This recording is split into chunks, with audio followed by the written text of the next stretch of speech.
សួស្តីបងប្អូនឥឡូវយើងឈានដល់លំហាត់លេខ10ហើយណាលំហាត់លេខ10គឺចាប់ដើមហើយណាចាប់ដើមរកសម័យកាលបន្ទាត់របៀបរកសម័យកាលបន្ទាត់ធ្វើម៉េចណាសម័យកាលបន្ទាត់នេះគេឲ្យ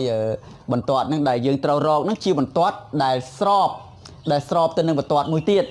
ណាស្របទៅនឹងបន្ទាត់មួយទៀតហើយកាត់ចំណុចមួយអញ្ចឹងរឿងហ្នឹងគឺបងប្អូនត្រូវចាំលក្ខខណ្ឌបន្ទាត់ស្របមួយ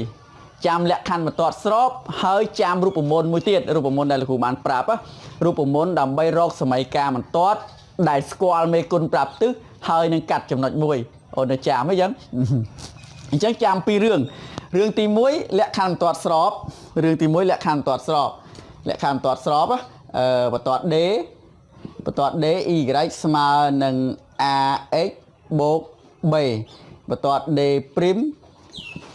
y ស្មើនឹង a'(x) បូក b' អ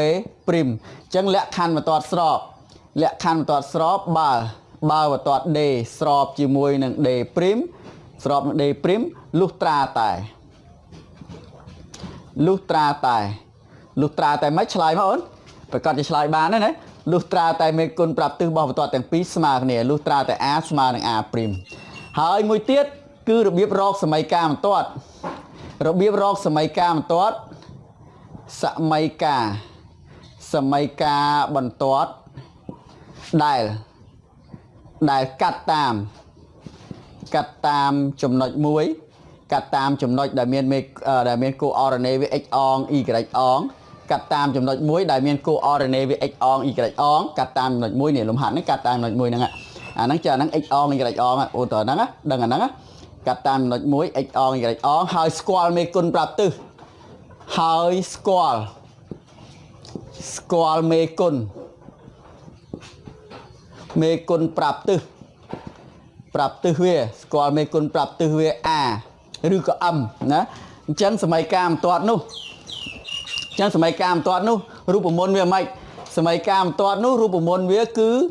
y ដក y អងស្មើនឹងបាទនឹងមេគុណ a ណាអញ្ចឹងកន្លែងនេះគេសេ a កតា x ដក x អងអញ្ចឹង x អង y អងអាណានេះអានេះ x អងអានេះ y អងបើលំហាត់ហ្នឹងតម្លៃគេប្រាប់មកលេខ5អញ្ចឹងដាក់លេខ5ចូលហើយនឹងផ្លុកអានឹង x អងដល់ពេលអានឹង y អងអានេះលេខប៉ុន្មានលេខ1អញ្ចឹងដាក់លេខ1នឹងផ្លុកអញ្ចឹងសំខាន់រកមេគុណប្រាប់ទិសដល់ពេលរកមេគុណប្រាប់ទិសវាពាក់ព័ន្ធនឹងលក្ខខណ្ឌបន្ទាត់ស្របនេះអញ្ចឹងលំហាត់ហ្នឹងអាចមើលឃើញបដាអូនមើលឃើញតោះអញ្ចឹងហាក់បីដូចបងអូនមានអារម្មណ៍ថាដូចមិនសូវច្បាស់មិនសូវតនេះអញ្ចឹងបងអូនមើលលោកគ្រូសិនមើលខ្ទង់កហើយមើលខ្ទង់កហើយខ្ទង់ខបងអូនប្រកាសជាធ្វើខ្លួនឯងបានលោកគ្រូជឿថាអញ្ចឹងណាចាំមើលណោះងាយទេអូនឯងចាំមើលងាយធ្វើតែផ្លែតហើយចម្លើយបងអូនណាយល់អាចធ្វើបានព្រោះអីលោកគ្រូប្រាប់រូបមន្តហើយប្រាប់រឿងហើយប្រាប់ផ្លូវដើរទៅហើយណាប្រាប់ផ្លូវដើរបងអូនដើរទៅណាសាកដើរទៅបើថាវាមុតបលាមុតអីចាំគិតទៀតណាដើរសិនទៅដាក់ថាខ្ទង់កនេះសេខ្ទង់ករកសម័យកាលបន្ទាត់រកសម័យកាលបន្ទាត់នេះយើងតាំងថា D ចុះសម័យកាលបន្ទាត់នេះយើងតាំង D ចុះ D ហ្នឹងសម័យកាលទូទៅវា y ស្មើនឹង ax បូក b សម័យកាលបន្ទាត់ដែលយើងត្រូវរកគឺបន្ទាត់មួយនេះគឺបន្ទាត់ D នេះអញ្ចឹងណានេះមេគុណប្រាប់ទិសវា a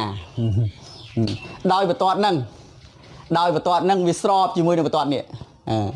ដោយបន្ទាត់ D y ស្មើជាមួយនឹង ax បូក b ស្របនឹងបន្ទាត់នេះយើងតាំងថា D' ចុះស្រប D' អានេះយើងតាំងថាបន្ទាត់ D' ដែល y ស្មើនឹង3x ដក4អូខេណោះអញ្ចឹងមេគុណប្រាប់ទិសរបស់វានេះបាននេះមេគុណប្រាប់ទិសបន្ទាត់ពីរនេះស្របគ្នាអញ្ចឹងយើងបានa ស្មើជាមួយនឹង a' នេះចាត់ទុកថា a' អានេះ a បន្ទាត់ D មេគុណប្រាប់ទិសវា a បន្ទាត់ D' អាហ្នឹងមេគុណប្រាប់ទិសវា a' អញ្ចឹង a ស្មើ a' ស្មើនឹង3អញ្ចឹងស្គាល់អញ្ចឹងសម័យកាលបន្ទាត់នេះស្គាល់មេគុណប្រាប់ទិសហើយណោះស្គាល់មេគុណប្រាប់ទិស a ហើយបន្ទាត់ហ្នឹងមិន បន្ទាត់ D ដែលត្រូវរកគឺជាបន្ទាត់ D ដែលកាត់តាមចំណុចនេះហើយសេចូលបន្ទាត់ទៀតណាហើយបន្ទាត់ D កាត់តាមបន្ទាត់ D កាត់តាមចំណុចមាន coordinate 51អាហ្នឹងហើយ x អង y អងហ្នឹង x អង y អងអញ្ចឹងតាមរូបមន្តដែលឬក៏ដាក់យើងបានឬក៏នោះស្រេចយើងណានោះ y ដក y អង y ដក 1 y ដក y អងសេមើលរូបមន្តហ្នឹងស្មើជាមួយនឹង a កតា a យើងលេខ3កតាអីគេកតា x ដក x អងកតា x ដក x អង x អងវាលេខ5ឃើញអត់អញ្ចឹងអានេះ y ហើយលេខដក1លោកបោះមកអង្គទី2មក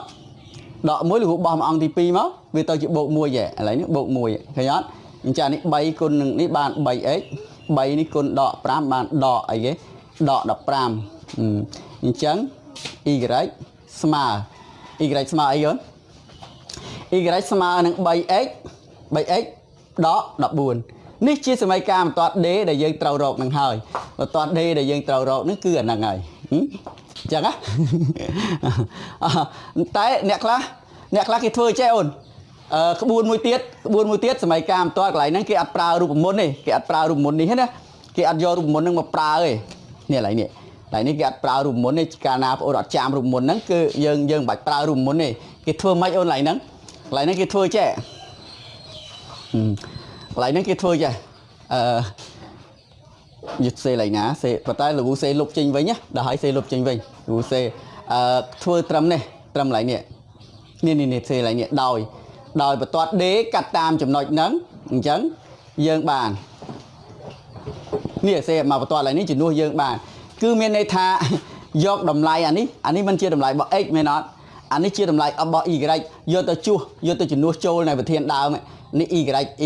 1ដាក់លេខ1ចូលផ្លុកលេខ5ដាក់ x ចូលផ្លុកហ្នឹងហើយលេខ3មេគុណប្រាប់ទិសដាក់នេះដល់ពេលនេះយើងទាញរក b នេះយើងបានឡើងហ្នឹងណាវិធីម្យ៉ាងទៀតមានន័យថា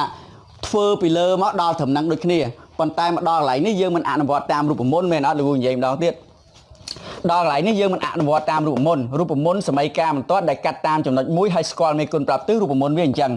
តែបើបងអូនអត់ចាំរូបមន្តហ្នឹងបើអត់ចាំរូបមន្តហ្នឹងកន្លែងហ្នឹងទៅសេអញ្ចឹងហើយបន្ទាត់ D កាត់តាមចំណុចអញ្ចឹងដាក់កន្លែងនេះយើងបានចេះយើងបានទៅសេប្រធានដើមនេះអាប្រធានដើមហ្នឹងមិន y វាមិនស្មើ ax បូក b មិនត្រូវអត់ដល់ពេល a យើងមិនស្គាល់ a យើងមិនរកឃើញ a ឃើញលេខ3យើងដាក់លេខ3ហើយដល់ពេល x វាកាត់តាមចំណុចហ្នឹង x នេះជាលេខ5ដាក់លេខ5ហ៎ y លេខប៉ុន្មាន y មិនលេខ1ឃើញទេអញ្ចឹងអានេះបាន15បោះមកខាងនេះឃើញទេអានេះលេខ1អា15បោះមកខាងនេះដក15អញ្ចឹងស៊ីសនេះទៅអានេះសល់ b ស៊ីសនេះទៅដក14អញ្ចឹង b ស្មើដក14អញ្ចឹងយើងបានយក b ហ្នឹងតម្លៃ b ហ្នឹងទៅជួសជុលឡើងនេះ b ហ្នឹង b ជួសជុលឡើងហ្នឹង a ជួសជុលឡើងហ្នឹងសមីការបន្ទាត់យើងដូច្នេះបន្ទាត់ D ដែលយើងត្រូវរកហ្នឹងគឺ y ស្មើនឹង y ស្មើអីគេស្មើនឹង a 3x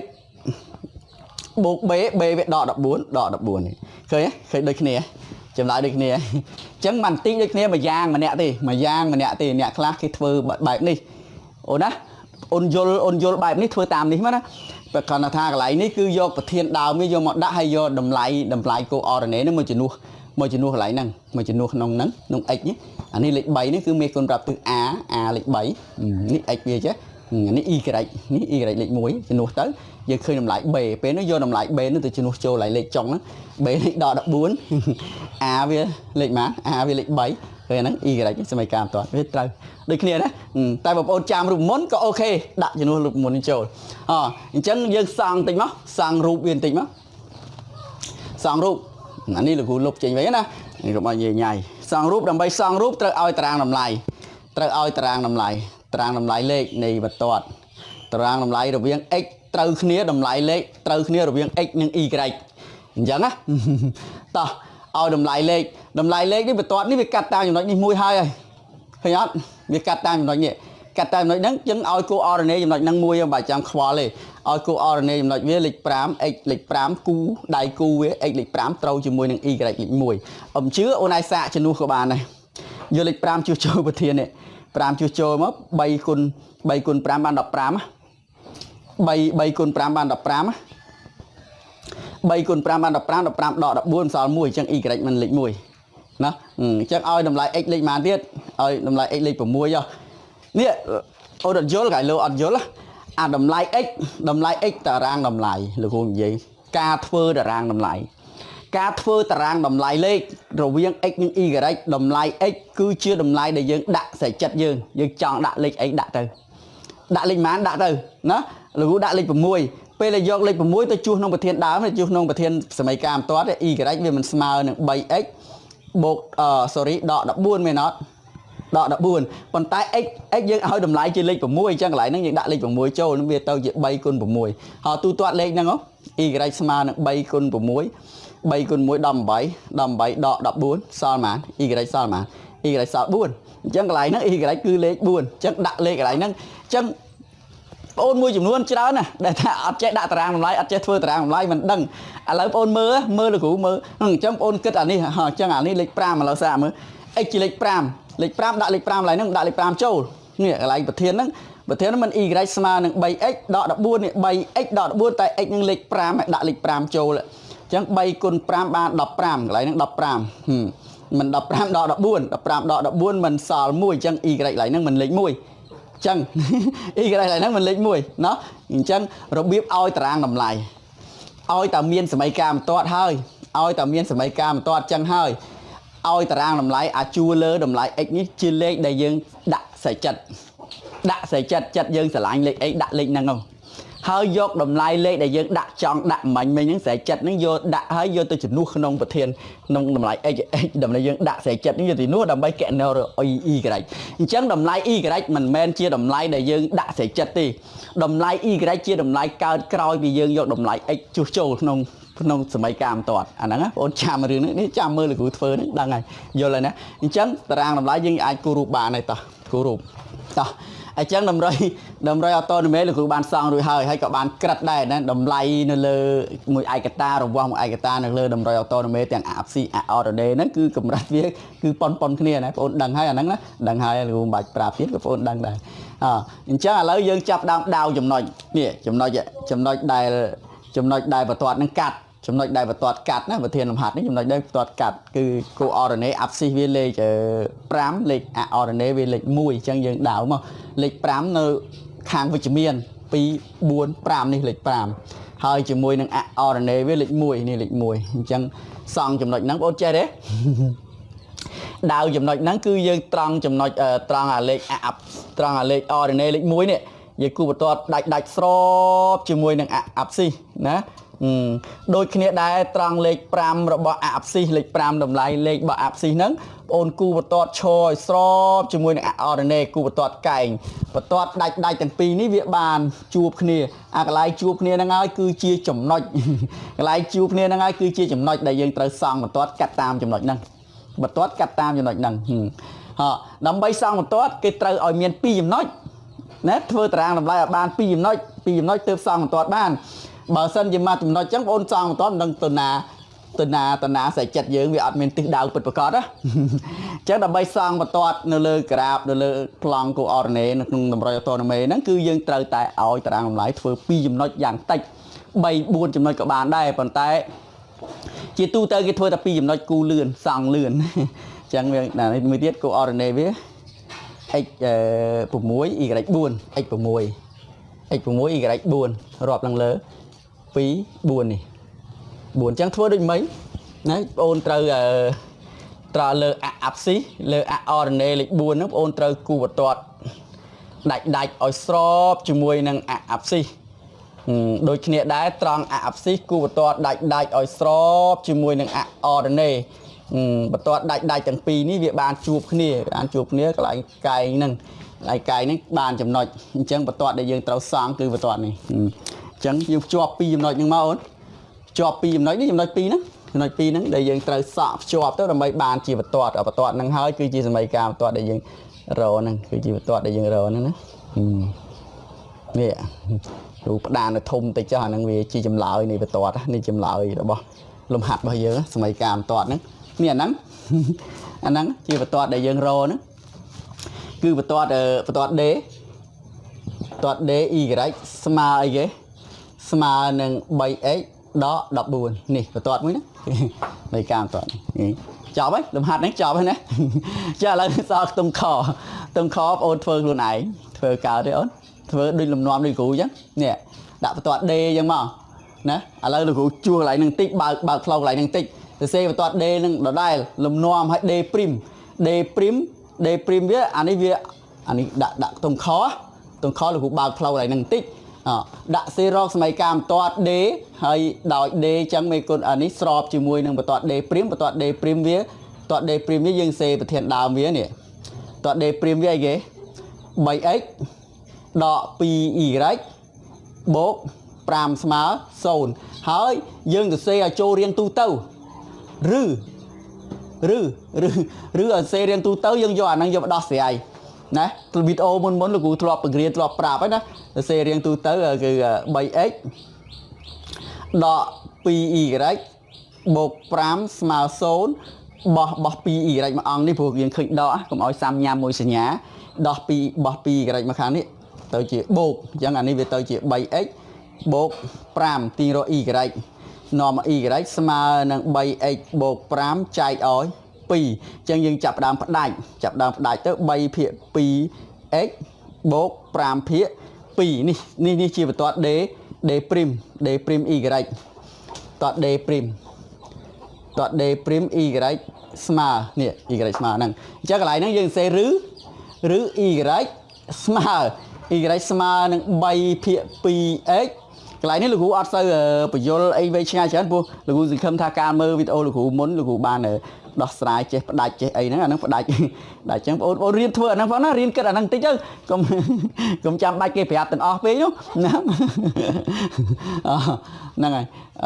អញ្ចឹងបូក5ភាគ 2អញ្ចឹងមេគុណប្រាប់ទិស A' វានេះមេគុណប្រាប់ទិស A' វានេះអញ្ចឹង A ស្មើនឹង A' ស្មើនេះស្មើនឹង 3 ភាគ 2អញ្ចឹងបងប្អូនដោះស្រាយតទៅទៀតហើយអីយើងកាត់តាមចំណុចអីគេនេះដូរលេខជួសនេះទៅដោះស្រាយទៅចេញហើយអញ្ចឹងអស់ពាក់កណ្ដាលហើយលំហាត់នេះគឺលោកគ្រូធ្វើអស់ពាក់កណ្ដាលហើយអញ្ចឹងបន្តទៀតមកណានៅសល់តែជួសយកចំណុចនេះយកមកដាក់យកលេខនេះយកមកដាក់កន្លែងនេះហើយអាណា x អងអាណា y អងអីយើងប្រើរូបមុនហ្នឹងទៅវាចេញអូខេឲ្យតារាងតម្លៃសង់ផ្លឹបណាធ្វើបានទេអូនជាយាមតិចមើលមើលលោកគ្រូបញ្យល់មិនដែរអូខេណាមិនអីទេនេះវាស្មុគស្មាញតែកន្លែងនឹងតិចទេអានឹងជាឧបសគ្គណាសម័យការបន្ទាត់អាលំហាត់តុងកវាស្រួលដល់ពេលតុងខវាចេញអា D' វាមានអញ្ចឹងឲ្យយើងបំលែងទៅជាសម័យការទូទៅវាពិបាកកន្លែងនឹងតិចកន្លែងនឹងតិចវាអានឹងជួបឧបសគ្គកន្លែងនឹងតិចយើងដោះស្រាយឧបសគ្គហ្នឹងមកដូចគេដូចឯងហើយជាយាមធ្វើណាអូនណាសង្ឃឹមថាបងអូននឹងខំប្រឹងធ្វើណាអញ្ចឹងប៉ុណ្ណឹងចឹងណាជូនពរសំណាងល្អសុខភាពល្អទាំងអស់គ្នាធ្វើលំហាត់នឹងឲ្យបានណាតាំងចិត្តណាអូខេ